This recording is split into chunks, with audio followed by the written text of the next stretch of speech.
Hello friends, welcome back to my YouTube channel Educational Hike. Myself Satyam. Today we are going to start with the second lecture of this video, that is on distance and displacement. If you have not seen the first video, then go to the description and check the link from the description. So let's start with the distance and displacement.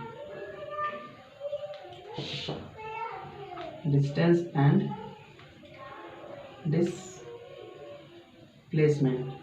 तो general वे में क्या होता है, सब लोग बोलते हैं कि डिस्टेंस और डिस्प्लेसमेंट क्या होता है, दोनों सेम होता है, बट ऐसा तो होता नहीं है, क्योंकि आप लोग बुक में पढ़ेंगे तो आप लोग खुद ही पता चल जाएगा कि डिस्टेंस और डिस्प्लेसमेंट सिंपली क्या होते हैं, दोनों अलग अलग होते हैं। और फिर हम लोग आगे जब इसके बारे में डिस्कस करेंगे तो आप लोग को पता चल जाएगा कि डिस्टेंस और डिस्प्लेसमेंट दोनों एक दूसरे से किस प्रकार डिफरेंट होते हैं। तो जो हमारा डिस्टेंस होता है, इसमें तो लेंथ होती है, इसमें लेंथ होती है, आप बोलोगे डिस्प्लेसमेंट भी तो लेंथ होती है, ये तो होती है, लेंथ डिस्टेंस में भी होती है, लेंथ डिस्प्लेसमेंट भी होती है। इसमें हमारा अगर 4 किलोमीटर है तो ये भी हमारा डिस्टेंस है, अगर मैं बोलूँ 4 किलोमीटर डिस्प्लेसमेंट तो ये भी हमारा एक डिस्टेंस ही है। बट डिस्प्लेसमेंट में एक चीज आ जाता है, डायरेक्शन। बस इस डायरेक्शन की वजह से हमारा डिस्टेंस और डिस्प्लेसमेंट दोनों एक दूसरे से एकदम डिफरेंट हो जाते हैं। बस यहाँ पर मैं लिख दूंगा 4 किलोमीटर ईस्ट, तो ये हमारा हो गया डिस्प्लेसमेंट। और यदि मैं सिर्फ लिखूं 4 किलोमीटर तब ये हमारा डिस्टेंस होगा। एक डिस्प्लेसमेंट जिसमें क्या होता है, डायरेक्शन होता है, और डिस्टेंस में क्या होता है, डायरेक्शन नहीं होता है। और फिर इसके बारे में अभी हम लोग डिटेल में पढ़ेंगे, बस मैं आप लोग को ओवरव्यू दे रहा हूँ। और डिस्प्लेसमेंट जो होता है, डिस्प्लेसमेंट हम लोग का वेक्टर क्वांटिटी होता है और डिस्टेंस हमारा स्केलर क्वांटिटी होता है। अभी मैं आप लोग को वेक्टर और स्केलर के बारे में भी बताऊँ कि वेक्टर क्वांटिटी क्या होता है, स्केलर क्वांटिटी क्या होता है। तो let's start with the definition and whatever is displacement and distance. So let's first start with the distance.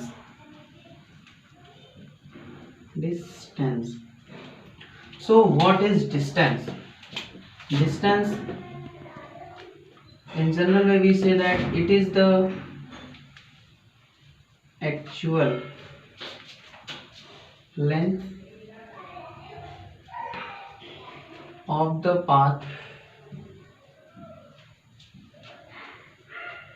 covered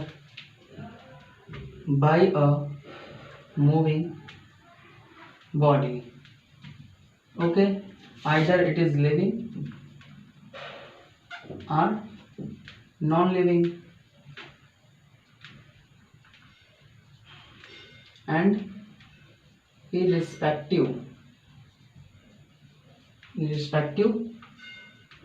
of the direction in which the body travels.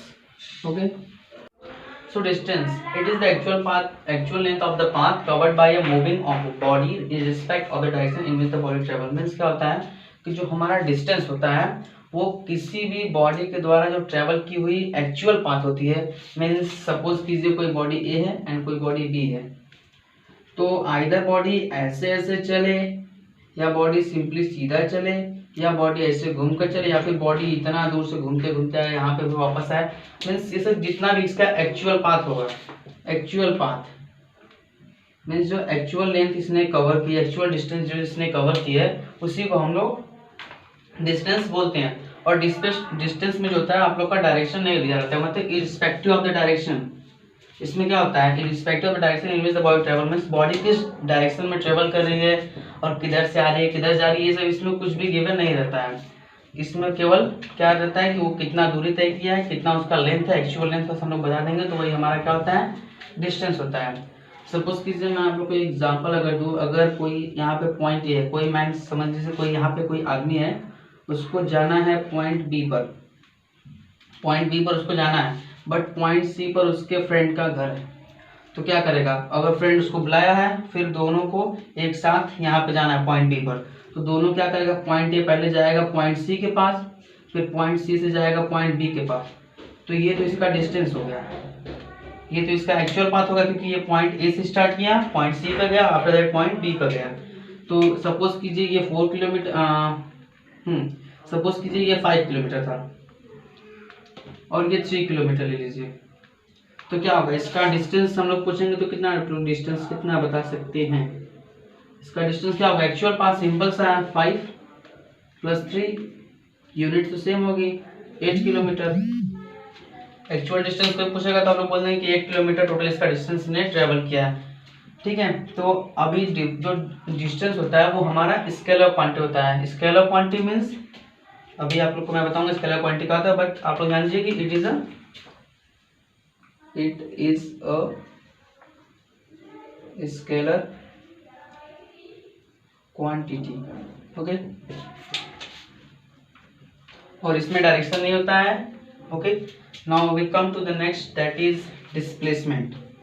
So this is the definition of displacement: the shortest distance from initial position to final position with respect to direction। Means इसमें क्या होता है, पहली बात तो इसमें क्या होता है, डायरेक्शन होता है, और इनिशियल का मतलब होता है स्टार्टिंग पॉइंट, स्टार्टिंग, और हमारा जो फाइनल होता है ये होता है एंड पॉइंट। मीन्स कोई भी बॉडी जब इनिशियल स्टार्टिंग पॉइंट से फाइनल पॉइंट पर उसको जो मतलब चला है टोटल डिस्टेंस, उसको तो हम लोग डिस्टेंस बोलेंगे। एक्चुअल पाथ उसका जो रहेगा उसको हम लोग डिस्टेंस बोलेंगे, बट उसमें जो सबसे शॉर्टेस्ट डिस्टेंस होगा उसको हम लोग डिस्प्लेसमेंट बोलते हैं, और डिस्प्लेसमेंट में डायरेक्शन भी रहेगा। सपोज आप लोगों को मैं पीछे एग्जांपल दिया था, जो एक फ्रेंड मतलब एक लड़का था जो अपने फ्रेंड के घर गया था, point A, point B and point C. Means point A कहाँ गया था, पॉइंट सी के पास, मीन्स अपने दोस्त के घर गया था, और फिर यहाँ से ये लोग पॉइंट सी पे गए थे, पॉइंट बी पे गए थे। ठीक है, तो यहाँ पे इसका लेंथ कितना था, 5 किलोमीटर, इसका लेंथ हमारा था 3 किलोमीटर। तो आप लोग निकाले थे कि इसका टोटल जो टोटल इसका डिस्टेंस होगा वो होगा कितना, 8 किलोमीटर। और जो इन दोनों के बीच का point A to point B का जो शॉर्टेस्ट डिस्टेंस होता है from initial to final, initial इसका ये था starting point, and after that final point आकर के ए अपना बी पे पहुंच गया। मीन्स ए टू बी इसका टोटल जो शॉर्टेस्ट डिस्टेंस होता है उसको हम लोग बोलते हैं डिस्प्लेसमेंट। तो अगर इसका डिस्प्लेसमेंट पूछेगा तो इसका डिस्प्लेसमेंट जो होता है वो कितना होगा, 3 और 4। आप पाइथागोरस थ्योरम लगाएंगे तो क्या होगा, hypotenuse square is equal to perpendicular square plus base square. फिर पाइथागोरस थ्योरम क्यों लगाएंगे, क्योंकि यहाँ आप देख रहे हैं आप 90 डिग्री का एंगल बनेगा, तो इसकी वजह से हम लोग यहाँ पे पाइथागोरस थ्योरम यूज करेंगे।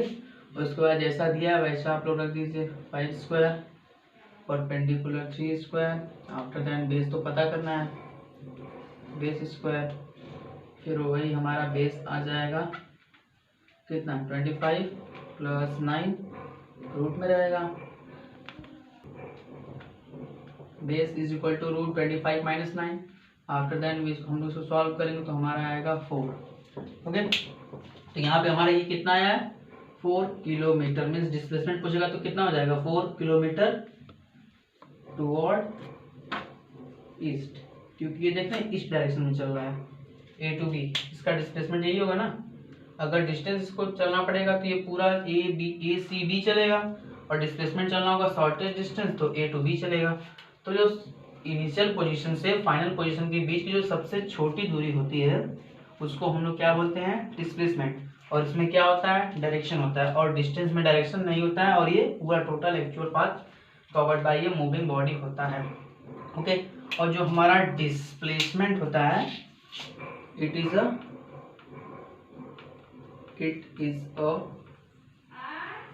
वेक्टर क्वांटिटी, और डिस्प्लेसमेंट क्या होता है, एक वेक्टर क्वांटिटी होगा। अभी आप लोग को मैं वेक्टर और स्केलर के बारे में बताऊंगा कि वेक्टर और स्केलर क्या क्या होते हैं। ओके, तो पहले आप इसको नोट कर लीजिए, अगर नहीं समझ में आ रहा है तो फिर आप लोग इसको दोबारा वीडियो रिकैप करके देख सकते हैं। Okay, so this is scalar quantity and this is vector quantity. आप लोग का स्केलर क्वांटिटी में क्या होता है, मैं आप लोगों को पहले बता चुका हूँ कि इसमें डायरेक्शन नहीं होता है। इसमें क्या होता है, केवल magnitude. Magnitude means like 4 kilometre, ये आपका एक मैग्नीट्यूड हो गया। 3 सेंटीमीटर मीन्स कोई भी न्यूमेरिकल वैल्यू उसके साथ अगर कोई यूनिट जुड़ी तो वो सब हमारा क्या होता है, मैग्नीट्यूड होता है। तो इसमें क्या होगा, केवल मैग्नीट्यूड होगा, और इसमें नो डायरेक्शन, इसमें डायरेक्शन नहीं होता है। और इसमें क्या होता है, मैग्नीट्यूड तो होता ही है, मैग्नीट्यूड, और साथ साथ में क्या होता है, डायरेक्शन भी होता है। इसमें केवल होता है मैग्नीट्यूड और इसमें होता है मैग्नीट्यूड, इसमें डायरेक्शन नहीं होता है, इसमें डायरेक्शन होता है।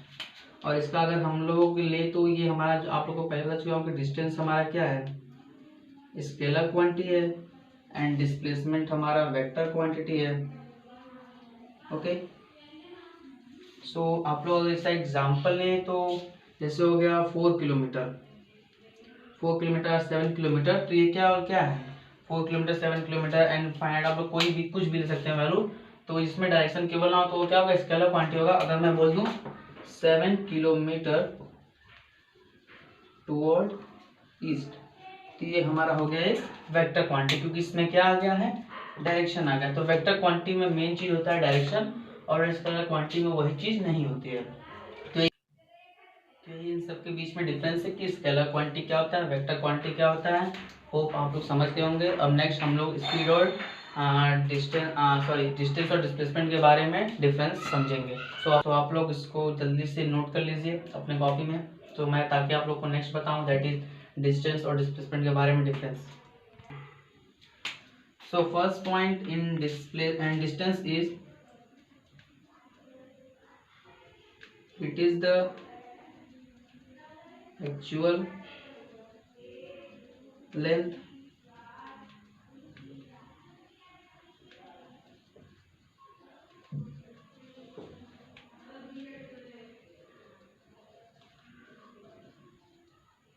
It is the actual length of the path covered by moving object. Means ये तो एक्चुअल लेंथ होता है, और डिस्प्लेसमेंट हमारा वहीं पे क्या होता है, किसी दो इनिशियल और फाइनल के बीच का क्या होता है, शॉर्टेस्ट लेंथ होता है।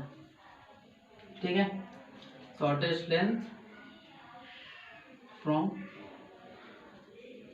Initial to final.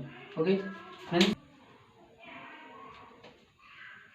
Now next point आप लोगों को बताऊंगी, it is a scalar quantity. इसमें क्या होता है, केवल मैग्नीट्यूड होता है, और it is a vector quantity. Means इसमें केवल क्या होता है, मैग्नीट्यूड होता है, और इसमें क्या होता है, magnitude as well as direction दोनों होते हैं। सो नेक्स्ट पॉइंट, इसको हम लोग डिनोट, डिस्टेंस को जनरली हम लोग यस स्मॉल लेटर एस से डिनोट करते हैं, और डिस्प्लेसमेंट को भी सेम लेटर से ही डिनोट करते हैं। बस इसमें डायरेक्शन रहता है, इसमें डायरेक्शन नहीं होता है, बट इन लोग का डिनोशन जिसमें हम लोग जिससे इसको डिनोट करते हैं वो सेम होता है, एस स्मॉल एस से इसको भी, स्मॉल एस से इसको भी। तो यही सब इसके बीच में डिस्टेंस और डिस्प्लेसमेंट के बीच का डिफरेंस है। अभी अगले वीडियो में हम लोग स्पीड के बारे में पढ़ेंगे, जो कि हमारा मेन टॉपिक होगा।